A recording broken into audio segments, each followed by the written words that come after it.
सबसे पहले तो आप सभी मीडिया के हमारे साथियों का बहुत बहुत स्वागत है झारखंड मुक्ति मोर्चा की तरफ से। और आप लोकतंत्र के चौथे स्तंभ के रूप में जाने जाते हैं और लोकतंत्र की रक्षा करना हम सबका कर्तव्य, परम कर्तव्य है। तभी हम चाहे किसी भी वर्ग से आते हो, किसी भी पेशे से आते हो, तभी हम अपने साथ न्याय कर पाएंगे, अपने समाज के साथ न्याय कर पाएंगे और अपने जिले, अपने राज्य, अपने देश के साथ न्याय कर पाएंगे। आज सभी को पता है कि लंबे इंतजार के बाद सारी प्रक्रियाओं को पूरा करके, बहुत सारी जटिल प्रक्रियाएं थी, सभी से गुजरते हुए सरकार ने नगर निकाय चुनाव की घोषणा कर दी गई है।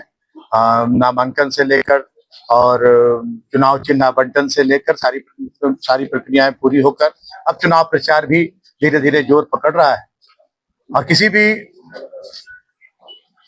इस लोकतंत्र में किसी भी चुनाव के पीछे उद्देश्य होता है कि हमारे गांव टोले, हमारे मोहल्ले का विकास हो, जो भी मूलभूत सुविधाएं हमें मिलनी चाहिए, उन सारी मूलभूत सुविधाएं यथा बिजली, पानी, सड़क, शिक्षा, स्वास्थ्य के क्षेत्र में हमें हर तरह की सुविधा उपलब्ध हो, ये मूल उद्देश्य होता है।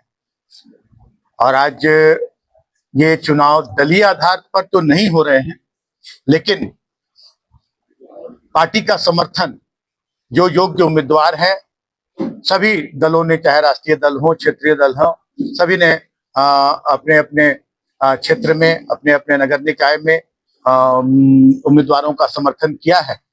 और हमारी झारखंड मुक्ति मोर्चा, जो बहुत ही झारखंड के लिए ही नहीं है, पूरे देश में झारखंड मुक्ति मोर्चा की ओर टकटकी लगा के लोग देख रहे हैं। झारखंड मुक्ति मोर्चा का आंतरिक लोकतंत्र भी बहुत मजबूत है और उस प्रक्रिया से गुजरते हुए झारखंड मुक्ति मोर्चा ने आज नगर परिषद गढ़वा के अध्यक्ष के लिए संतोष केसरी के नाम पर अपनी सहमति जताई और ज्यादा से ज्यादा हमारे जो भी वरिष्ठ कार्यकर्ता थे, पदाधिकारी थे, सभी लोगों ने संतोष केसरी की उम्मीदवारी पर अपनी मुहर लगाई और पार्टी ने समर्थित उम्मीदवार घोषित किया है, ये बताने की जरूरत नहीं है। और अब आगे ये झारखंड मुक्ति मोर्चा समर्थित प्रत्याशी के रूप में चुनाव मैदान में है और सभी हमारे 21 वार्डों में भी हमारे वार्ड पार्षद जन बहुत मजबूती से चुनाव लड़ रहे हैं। और हम सबका उद्देश्य है कि गढ़वा शहर, जो लगभग 1.25 साल में ठहर सा गया, फिर जब गढ़वा की जनता ने मुझे जिम्मेदारी दी, मुझे अपना प्रतिनिधि बनाया, मैंने अपना सर्वस्व न्यौछावर किया और आज गढ़वा के विकास की पहचान होती है, पूरे झारखंड में चर्चा होती है, पूरे देश में चर्चा होती है और वो सिलसिला फिर से आगे बढ़ाने का एक मौका। पिछले चुनाव में तो जो विगत विधानसभा चुनाव हुए, तो जनता ने जिस प्रतिनिधि को अपनी जिम्मेदारी सौंपी, उस प्रतिनिधि के बारे में बताने की जरूरत नहीं है कि वो क्या कर रहे हैं। उन्हें जनता ने अपने विकास की जिम्मेदारी सौंपी थी कि जो विकास की गाड़ी काफी तेजी से आगे बढ़ी है, दौड़ी है, उस पर ब्रेक ना लगे, वो और तेजी से आगे बढ़े, लेकिन वो तो उससे पूरी तरह से विमुख होकर सिर्फ एक ही काम रह गया है उनका। अब तो जनता ने उन्हें प्रतिनिधि बना दिया, अपना विधायक बना दिया और फिर भी एक ही काम, पानी पी पी कर मुझे गालियां देना, विभिन्न मंचों से मुझे अब मेरे बारे में अपशब्द कहना। मेरे स्वर्गीय पिता, जो एक महान स्वतंत्रता सेनानी, जिन्होंने देश के महापुरुषों के साथ स्वतंत्रता के आंदोलन में भाग लिया, हमारे राष्ट्रपिता महात्मा गांधी जी और हमारे प्रथम राष्ट्रपति डॉक्टर राजेंद्र प्रसाद जी जैसे लोगों के साथ बरसों जेल में बिताए।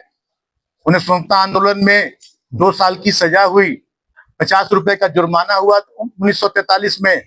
वैसे स्वर्गीय व्यक्ति के ऊपर कीचड़ उछालने में उन्होंने कोई और कसर नहीं छोड़ा।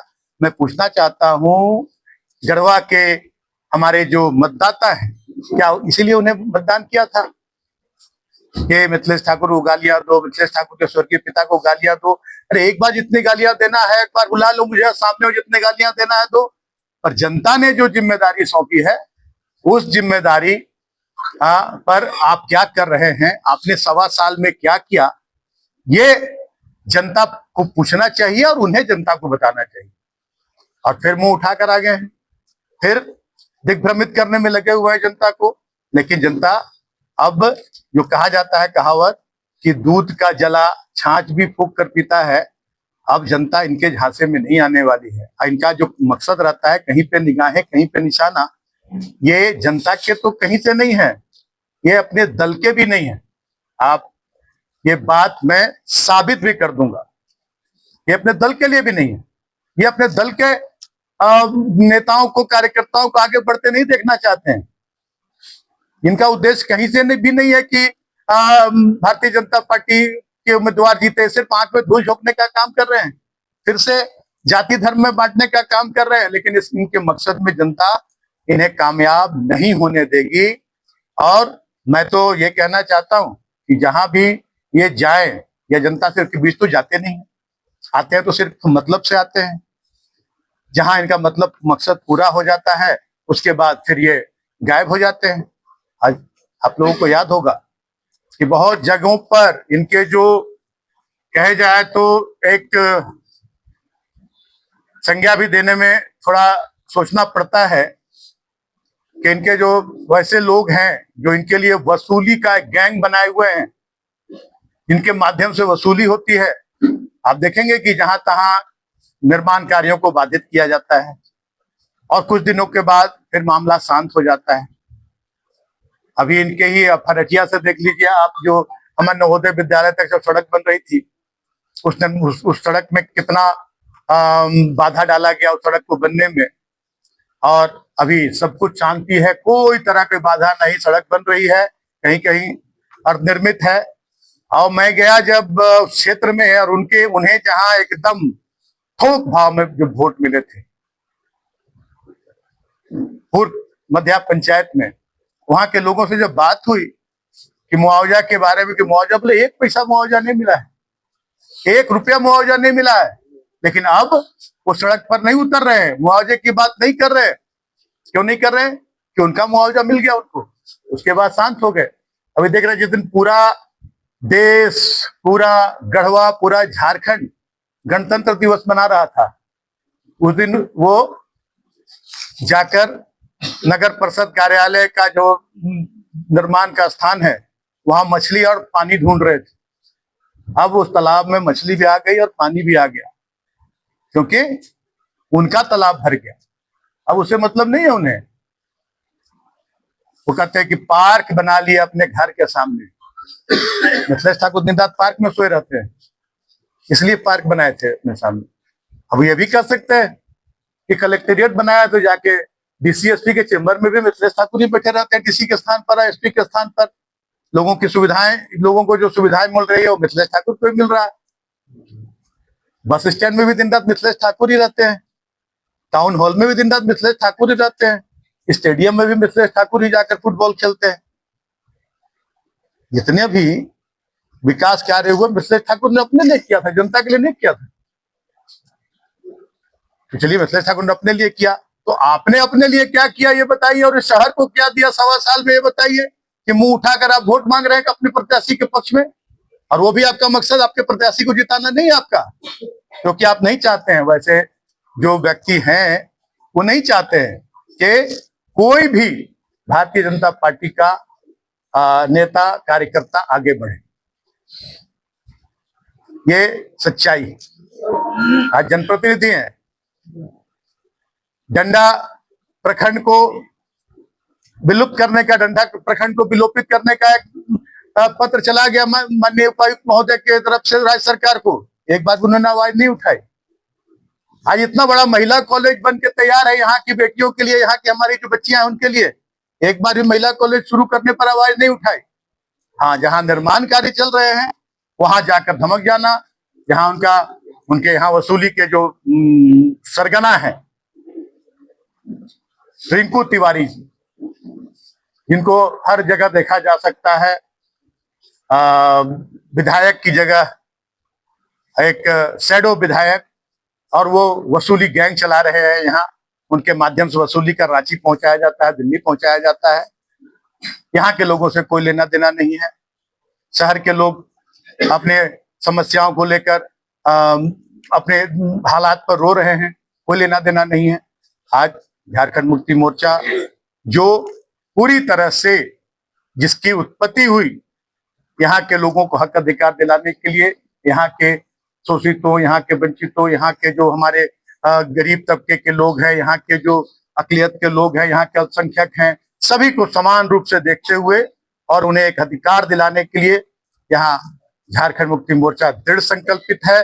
और मुझे पूरा विश्वास है कि झारखंड मुक्ति मोर्चा समर्थित जो उम्मीदवार हमारे संतोष केसरी जी हैं, जो निरंतर दिन रात आज 12-13 वर्षों से गढ़वा की जनता की सेवा में लगे हुए हैं, गढ़वा की जनता के हर दुख सुख में 24 घंटे 365 दिन उपलब्ध रहते हैं। आज जनता उनकी ओर टकटकी लगाकर देख रही है और मुझे पूरी उम्मीद है कि जनता भारी मतों से उन्हें अपना बहुमत देकर और अपने सेवा की जिम्मेदारी सौंपेगी। और मैं भरोसा दिलाता हूं, विश्वास दिलाता हूं कि गढ़वा का विकास जो थम गया था, आने वाले 27 फरवरी के बाद से गढ़वा फिर तेजी से अपने विकास के मार्ग पर आगे बढ़ेगा। गढ़वा शहर एक मॉडल शहर के रूप में पूरे झारखंड यानी पूरे देश में जाना जाने लगेगा आने वाले दिनों में, ऐसी मेरी उम्मीद है। देखिए, ये मैंने पहले कहा कि ये पार्टी स्तर पर चुनाव नहीं हो रहा है और हमने ये निर्णय लिया है कि जो भी चाहे, जो उन्हें जिन्हें लगता हो कि जनता उनके साथ है, जनता का भरोसा उन्हें मिलेगा, विश्वास उन्हें मिलेगा, तो जो लोग खड़े हैं उनको किसी तरह से उनके ऊपर रोक टोक नहीं है। हाँ, चुनाव के बाद पार्टी का केंद्रीय नेतृत्व, हमारे केंद्रीय अध्यक्ष जो निर्णय लेंगे वो उनके ऊपर निर्भर करता है। लेकिन एक बात कि पार्टी के कार्यकर्ता, पार्टी के पदाधिकारी जो हैं, वो अगर पार्टी के जो समर्थित उम्मीदवार हैं उनके साथ नहीं जाकर और किसी अन्य के साथ जाते हुए प्रमाण के साथ, अगर किसी प्रमाण के साथ उन पर आरोप लगता है तो निश्चित रूप से पार्टी उन पर कार्रवाई करेगी। जिस तरह से गढ़वा नगर परिषद का चुनाव हो रहा है, आप पूर्व विधायक हैं और अभी विधायक, इस तरह से टूट गए हैं चुनाव में, वे भी हो रहा है, किस तरह से इस चुनाव को देखा जाए और आपकी प्रत्याशी के ऊपर भ्रष्टाचार का और इनकी पत्नी के ऊपर दाग? देखिए, सबसे पहले हमारी जिम्मेदारी है, हम किसी भी दल से हों, किसी भी, सबसे पहले हम एक जिम्मेदार नागरिक हैं और इस लोकतंत्र की रक्षा करना भी हमारा परम कर्तव्य है। दलीय आधार पर चुनाव नहीं हो रहे हैं, चुनाव स्वतंत्र रूप से हो रहे हैं।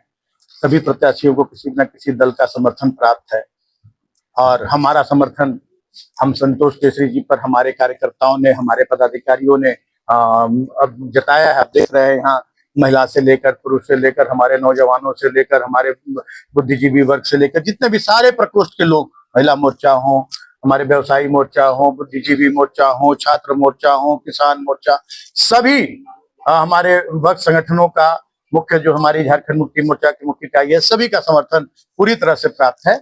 और जहां तक आपने भ्रष्टाचार की बात कही, तो भ्रष्टाचार मुंह से नहीं होता है, कह देने से नहीं होता है, भ्रष्टाचार प्रमाणित करना होता है। अब तो आपके हमारे माननीय विधायक जी कहीं मेरा 500 एकड़ जमीन दिखाते हैं, कहीं 200 एकड़ जमीन का हालात कहते हैं कि यहाँ 200 एकड़, यहाँ 500 एकड़, यहाँ 5200 करोड़ का मिथिलेश ठाकुर ने घोटाला कर दिया, मिथिलेश ठाकुर ने लूट लिया। तो ये काम के लिए जनता उनको नहीं जिताई थी मिथिलेश ठाकुर ने, उसके लिए न्यायालय है, संबंधित एजेंसियां है, उसके लिए संबंधित एजेंसियां देखेगी। मैंने अगर ऐसा किया होगा तो मैं सजा पाने के लिए तैयार हूँ, संतोष केसरी ने ऐसा कुछ किया होगा तो न्यायालय उसको देखेगा। वो आप बताइए, जनता सवाल करती है कि आपने क्या किया। आज तक एक ईंट नहीं जोड़ा गया पूरे गढ़वा विधानसभा में, गढ़वा शहर की बात तो छोड़ दीजिए, एक पूरा ईंट तक नहीं जोड़ा गया है गढ़वा विधानसभा में, गढ़वा शहर में। तो वैसे व्यक्ति को बोलने का कहीं से भी कोई हक नहीं है। अगर उनके जैसे व्यक्ति को तो मैं क्या कहूँ, कोई संज्ञा ही नहीं दी जा सकती है। वो जो व्यक्ति पारिवारिक नहीं है, सामाजिक नहीं है, वो व्यक्ति कहीं से राजनीतिक नहीं हो सकता है। हाँ, राजनीतिक एक छल प्रपंच वाला राजनीतिक हो सकता है, पर जनहित का नेता और जन नेता कभी नहीं हो सकता। बंधन मैरिज हॉल, नवादा मोड़, जहां हर रिश्ता बनता है खास, हर खुशी सजती है नए अंदाज में और हर समारोह बन जाता है यादों का बंधन। बंधन मैरिज हॉल में आपका स्वागत है। जहां भव्यता, सुविधा और आतिथ्य का संगम आपको मिलता है एक ही जगह। Wedding, engagement, anniversary, birthday, corporate event, बंधन मैरिज हॉल हर आयोजन के लिए है परफेक्ट। 2000 से अधिक लोगों की क्षमता और प्रोफेशनल मैनेजमेंट के साथ यहाँ हर कार्यक्रम बनता है शानदार और यादगार। बंधन मैरिज हॉल, जहाँ हर मुस्कान में बसती है खुशी और हर समारोह बनता है जीवन भर का बंधन।